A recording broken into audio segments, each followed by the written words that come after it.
பாங்காய் நீ இன்புற திப்பு பக்ஷணம் என்றதை உனக்குமே தந்தாம் எங்களின் ஆரத்தியை போற்றி பங்கஜ பாதத்தை நமஸ்கரித்தோமே. முத்தால ஹாரத்தி உந்தனுக்கே சுற்றி மூன்றான சக்தியை போற்றி நின்றோம்.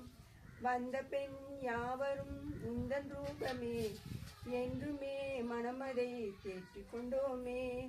சந்தனம்